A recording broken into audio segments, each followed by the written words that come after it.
نادان ہونے کے یہ پسند کرتے تھے کہ انہیں عالم کہا جائے۔ گویا ہمارے سوسائٹی میں اگر دیکھا جائے تو یہ آیت صرف یہودیوں کے لیے نازل نہیں ہوئی، بلکہ آج میں بڑے ایسے لوگوں کو جانتا ہوں جن کا بذات خود تو دین اسلامی کوئی کردار نہیں ہے، لیکن وہ اپنے ساتھ عالم، قاری، حافظ، مفتی اس طرح کے القابات لگانے کی بڑی وہ خوشی محسوس کرتے ہیں۔ بلکہ میں آپ کو چھوٹا سا قصہ سناتا ہوں۔ میں ایک دوران طالب علمی یونیورسٹی آف لاہور سے میرا ایم فل تھا، تو میں وہاں سے واپس آ رہا تھا، تو ایک رکشے پہ ایک علامہ صاحب کا یا پیر صاحب تھے واٹ ایور جو بھی تھے، ان کا نام لکھا ہوا، اور یقین کریں کہ 4 سے 5 لائنز ان کے القابات کی تھی، ناموں کی تھی وہ جی، شمس الاولیاء اور عالم بابل، صوفی باصفا، پیر طریقت، رہبر شریعت، اور اس طرح کے القابات لکھے۔ آپ یقین کریں میں وہ لائن پڑھ کے نا، وہ 4-5 جو لائنیں تھی چھوٹی چھوٹی لکھی ہوئی تھی، وہ پڑھنے کے بعد میں کہ یار اس بندے کا اصل نام کہاں ہے، یہ ہے کون؟ تو وہ پتہ لگا وہ 5 لائنوں کے بعد نیچے کر کے ان کا نام آ رہا ہے۔ آپ یقین کریں لوگوں کو اس طرح بڑا شوق ہوتا ہے اپنے ساتھ وہ صوفی باصفا لگانے کی، علامہ قاری صاحب لگانے کی، یا اس طرح کے پیر طریقت، رہبر شریعت لگانے کی۔ در حقیقت علماء کرام جو ہیں، جو دینی لوگ ہیں، جو مذہبی لوگ ہیں، جو صحیح میں اللہ کے نیک بندے ہیں، وہ اس چیز کو پسند نہیں کرتے، وہ بلکہ چھپے ہوئے رہنا پسند کرتے ہیں۔ وہ نہیں چاہتے کہ انہیں فائنڈ کیا جائے، وہ نہیں چاہتے کہ وہ ظاہر ہوں، ان کو یہ چیزیں پسند نہیں ہیں۔ یہ ہمارے یہاں ہی ہوتے ہیں، چھوٹے چھوٹے لوگ جو ہوتے ہیں وہ چھوٹی سی بات یا حرکت کر کے تو وہ سمجھتے ہیں ہم وائرل ہو جائیں گے، تو یہ ہمارے لیے بڑا جو وہ کامیابی کی بات ہے۔ حضرت سیدنا انس رضی اللہ تعالیٰ سے روایت ہے کہ نبی کریم صلی اللہ علیہ وسلم نے کا فرمان عبرت نشان ہے کہ کسی انسان کے برا ہونے کے لیے اتنا ہی کافی ہے۔ اور یہ حدیث مبارکہ آپ یقین کریں بڑی افیکٹو ہے۔ جب میں نے فرسٹ ٹائم یہ پڑھی تھی تو میں حیران ہو گیا تھا کہ اتنی سی بات کو بھی حدیث میں بیان کر دیا گیا ہے۔ گویا آئندہ آنے والے دنوں میں جتنی بھی برائیاں پیدا ہونی تھی حدیث القرآن میں ان سب کا بیان کر دیا گیا کہ اگر کوئی شخص ایسا کرے گا تو وہ ایسا ہو جائے گا۔ آپ نے فرمایا کسی شخص کے برا ہونے کے لیے اتنا ہی کافی ہے کہ لوگ اس کے دین یا دنیا کے معاملے میں اس کی طرف انگلیوں سے اشارہ کریں، یعنی اس کی تعریف کریں، البتہ جسے اللہ تعالیٰ محفوظ فرمایا۔ گویا اگر کوئی شخص کوئی بھی کام اس لیے ویسے تو ہو آج کل اسی طرح رہا ہے، لیکن اگر کوئی شخص اس طرح کا کام کرتا ہے کہ وہ چاہتا ہے کہ لوگ میری طرف اشارہ کریں، او ہو جی اتنے بڑے عالم دین آ گئے ہیں، واہ واہ کیا کہنے جی اتنے بڑے مفکر آ گئے ہیں، یا لوگ اس کی دنیاوی معاملات میں اس کی طرف اشارہ کریں کہ جناب دیکھیں کیسے مہذب بندے ہیں جی، کیسے ادب والے ہیں، کیسے نمازی پرہیزی بندے ہیں، تو رسول اللہ صلی اللہ علیہ وسلم فرمایا اس شخص کے لیے برا ہونے کے لیے اتنا ہی کافی ہے کہ لوگ اس کی طرف اشارہ کریں۔ حضرت علی کرم اللہ وجہ الکریم آپ فرماتے ہیں خرچ کرو لیکن شہرت نہ چاہو،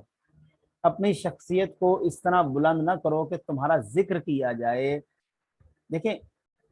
اس سے مراد یہ نہیں کہ جو نیک لوگ ہیں تو ان کا بھی تو ذکر ہوتا ہے، نہیں نہیں ایسا نہیں ہے، وہ نیک کام کرتے ہیں لیکن ہڈن، ان کا کوئی ایک آدھا کام وائرل ہو جاتا ہے آٹومیٹکلی، ان کو کروانے کی ضرورت نہیں ہے۔ لیکن آپ نے کچھ لوگوں کو دیکھا ہوگا ان کے سٹارٹ ہی سے یار یہ میں کیتا ہے جناب، میں میرا پرائڈ ہے، میں نہ ہوتا تو نہیں ہونا۔ یہ ہماری ایک مطلب سے تخلص ہے، سمجھ لیں ہر بندہ اسی چکر میں لگا ہوا، وہ کہتا ہے کہ جناب یہ میں نے کیا، اگر میں نہ ہوتا تو یہ کام تو ممکن نہیں تھا، میرے ہونے کی وجہ سے ہوا۔ اصل میں وہ چاہ رہا ہے نا کہ میری تعریف کی جائے۔ لیکن جو بزرگان دین ہے جو اللہ کا ذکر، اب دیکھیں اس طرح تو پھر حضرت علی کی بڑی شہرت ہے، حضرت عمر کی بڑی شہرت ہے، تو حضرت ابو بکر صدیق کی بڑی شہرت ہے، تو کیا انہوں نے شہرت کے لیے کیا؟ نہیں، انہوں نے بلکہ چھپایا۔ اور دیکھیں حضرت بی بی فاطمہ کے بارے میں وہ جو آپ نے 3 دن غریب مسکین اور محتاج کو جو کھانا دیا تھا، اپنا روزہ آپ نے خاموشی سے افطار کر دیا، تو وہ اللہ نے ان کی نیکی کو اٹھایا۔ انہوں نے باہر جا کے اعلان نہیں کیا کہ جناب میں نے آج ایسا کیا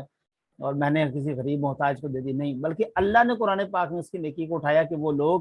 کتنے بھلے ہیں، کتنے اچھے ہیں کہ جو اپنا کھانا غریبوں کو دے دیتے ہیں، مسکینوں کو دے دیتے ہیں، تو اللہ نے ان کی نیکی کو پرومیننٹ کیا ہے۔ تو اس سے مراد یہ ہے کہ جب انسان اپنی کو نیکی کرتا ہے اور اس کو چھپا لیتا ہے اور اس کو لوگوں پر عیاں نہیں کرتا، تو پھر اللہ تعالیٰ اس کی نیکی کو خود عیاں کرتا ہے تاکہ اس کی لوگوں میں شہرت بنے، اور جو اللہ شہرت بناتا ہے سر اس کو پھر کوئی گرا نہیں سکتا۔ لیکن جو ہم لوگ چاہتے ہیں، ہم لوگ جو نیکی کرتے ہیں اس کا تو پھر کوئی حساب ہی نہیں ہے نا۔ اب اس کا علاج کیا ہے؟ اس کے لیے سب سے پہلے کہتے ہیں کہ آپ تو یوں سوچئے کہ اسی وہمی کمال میں کیا حاصل ہوگا جو ناپائیدار ہے۔ گویا کہ اگر آپ سوچیں کہ یہ دنیا جس میں میں بڑا نیکی کا خواہش مند ہوں، اگر آپ اس کو حاصل کر بھی لیتے ہیں، آپ سوچیں آپ کو کیا حاصل ہوگا؟ کچھ بھی نہیں۔ کیا حاصل ہوگا؟ یہ تو دنیا ختم ہو جانے والی ہے۔ اس کی بجائے اس کمال کو حاصل کرنا چاہیے جو پائیدار ہو، یعنی آخرت میں اللہ تعالیٰ کے کرم فرمائے اور ہماری جو ہے وہاں پر عزت رکھ لے اور ہمیں جو ہے وہ جہنم سے خلاصی دے دے، تو تب جا کے یہ انسان کو اس کا فائدہ ہوگا۔ مثلا وہ کہتے ہیں، آپ چھوٹا سا مسئلہ سمجھیں کہ اپنے نقائص پر نظر رکھنا، جو لوگ اپنے پر تنقید کرنے والے ہوں ان کی باتوں پر غور، ان کو غور سے سنا جائے، بلکہ ایسا نہ ہو کہ آپ ان کے اوپر تکبر اور غرور کی وجہ سے ان کے ساتھ لڑ پڑیں، بلکہ جو آپ کے نقص نکالتے ہیں، جو آپ کے اندر برائیوں کو تلاش کرتے ہیں، ان کو سنیں اور اس جو برائی سے وہ جو بیان کر رہے ہیں آپ کے اندر، اس سے نصیحت پکڑیں۔ اور میں نے جو اس سے پہلے لیکچر دیا ہوا ہے اصلاح نفس، اس میں بھی میں نے یہی بات کی کہ انسان کو ہمہ وقت اس لیے تیار، اس کی چیز کے لیے تیار رہنا چاہیے کہ میرا جو ہے وہ احتساب کیا جائے گا، پلس اگر کوئی شخص میری کوئی برائی بیان کرتا ہے، برائی سے مراد یہ ہے کہ اگر میرے اندر وہ نقص دیکھتا ہے اور اسے بیان کرتا ہے تو مجھے اس کو سننا چاہیے اور اصلاح کا دروازہ اوپن رکھنا چاہیے، اور ہر وقت ہمیں چاہیے کہ ہم اس کو اپنے آپ کو اصلاح کے لیے تیار رکھیں۔ حسد آگے جی، حسد کے بارے میں یہ بات جان لیں کہ یہ انتہائی خفیہ گناہ ہے، انتہائی خفیہ گناہ ہے، اتنا خفیہ گناہ ہے کہ اس کا پتہ بھی نہیں لگتا کہ آپ کب کر رہے ہیں اور آپ کے ساتھ ہو کیا رہا ہے، کیونکہ یہ اس میں نہ ہاتھ کا تعلق ہے، نہ پاؤں کا تعلق ہے، نہ زبان کا تعلق ہے، کسی چیز کا تعلق نہیں ہے ماں سوائے دل کے۔ حسد کی تعریف اگر دیکھیں تو وہ کہتے ہیں کسی بھی دینی یا دنیاوی نعمت کے زوال، یعنی اس کے چھین جانے کی تمنا کرنا، یہ خواہش کرنا کہ فلاں شخص کو یہ نعمت نہ ملے، اس کا نام حسد ہے۔ حسد صرف اس چیز کا نام نہیں ہے، حسد علم کے حوالے سے بھی آ سکتا ہے، حسد آپ کے پاس شہرت کے حوالے سے بھی آ سکتا ہے، حسد اور بھی بڑی چیزوں کے حوالے سے آ جاتا ہے۔ ہم کسی کا اچھا گھر دیکھ لیں ہمارے دل میں حسد آ جاتا ہے، ہم کسی کو کوئی انعام ملتا ہوا دیکھ لیں ہمارے دل میں حسد آ جاتا ہے کہ یار یہ اس کو کیوں ملا ہے، یہ تو مجھے ملنا چاہیے تھا، یہ تو اس قابل بھی نہیں ہے، سمجھ رہے ہیں؟ حالانکہ اللہ بہتر جانتا ہے کون کس کے قابل ہے، لہٰذا یہ سب سے بڑی بیماری ہے۔ اور آپ ذرا غور کریں، قرآن پاک میں اللہ تعالیٰ فرماتا ہے ام یحسدون الناس علی ما آتاہم اللہ من فضل فقد آتینا آل ابراہیم الکتاب والحکمۃ وآتیناہم ملکا عظیما، یہ لوگوں سے حسد کرتے ہیں اس پر جو اللہ تعالیٰ نے انہیں اپنے فضل سے دیا ہے۔ اگر آپ قرآن پاک میں دیکھیں تو وہ عاصم بن برقیہ کا ایک بڑا مشہور قصہ ہے کہ جب حضرت سلیمان علیہ السلام نے کہا کون ہے جو میرے لیے یہ تخت اور لے کر آئے گا، تخت بلقیس، تو اس میں عاصم بن برقیہ نے کہا کہ جی میں لے کر آؤں گا، فرمایا کتنی دیر میں؟ انہوں نے کہا جی آپ یوں پلک جھپکیں آپ کے سامنے تخت آ جائے گا۔ جب تخت آ گیا تو آپ نے فرمایا کہ آصف اپنی اس بات کو، یہ جو تم نے کیا ہے تو اس کے اوپر ذرا توجہ کر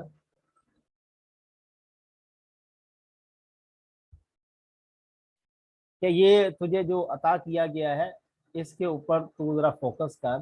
کیونکہ حاذا من فضل ربی، یہ تجھ پر تیرے رب کا فضل ہے۔ اس طرح کیا ہے؟ یہ سوائے فضل کے اور کچھ نہیں ہے۔ تو سامعین محترم، قرآن پاک میں اللہ تعالیٰ شاہ فرماتا ہے کہ یہ جو دیا ہے وہ میرے فضل سے دیا گیا ہے۔ ہم نے تو ابراہیم کی اولاد کو کتاب اور حکمت بھی عطا فرمائے تھے اور ایک بہت بڑا ملک بھی عطا کیا تھا۔ گویا یہ جو عطا ہوتی ہے وہ اللہ تعالیٰ ہی کی طرف سے ہوتی ہے۔ اب آگے فرماتے ہیں حسد نیکیوں کو کھا جاتا ہے۔ سیدنا ابو ہریرہ رضی اللہ تعالیٰ عنہ سے روایت ہے کہ نبی کریم علیہ الصلوۃ والسلام نے فرمایا حسد سے دور رہو، کیونکہ حسد نیکیوں کو اس طرح کھا جاتا ہے جس طرح آگ خوش لکڑی کو کھا جاتی ہے۔ اب یہ اس کی مثال دیکھیں کیسے خوبصورت ہے کہ آپ نے حسد کیا، نہ آپ کی آنکھ کو پتہ ہے، نہ آپ کی زبان کو پتہ ہے، نہ آپ کے ہاتھ کو پتہ ہے، کسی چیز کو نہیں پتہ، آپ نے دل ہی دل میں ایک بات کو سوچ لی، امیجنیشن کر لی اور اس کو سوچ کے حسد کیا، اور آپ کو یہ پتہ بھی نہیں لگے گا کہ آپ کی نیکی کب کیسے ختم ہو گئی۔ اب خشک لکڑی کو آگ کیسے لگتی ہے یہ مجھے بتانے کی ضرورت نہیں ہے، کیونکہ یہ آپ سب کو پتہ ہے کہ اتنی تیز پیٹرول کو بھی شاید آگ نہ لگتی ہو جتنی تیزی سے خشک لکڑی کو آگ لگ جاتی ہے، اور وہ اتنی جلدی بھسم ہو جاتی ہیں، اتنی جلدی بالکل سڑ کے راکھ ہو جاتی ہیں کہ ہمارا وہ تصور بھی نہیں ہے۔ اب حسد کے علاج کے لیے جو 5 چیزیں انہوں نے بیان کی، سب سے پہلے توبہ کر لیجیے، گویا حسد بلکہ تمام گناہوں سے توبہ کر لیجیے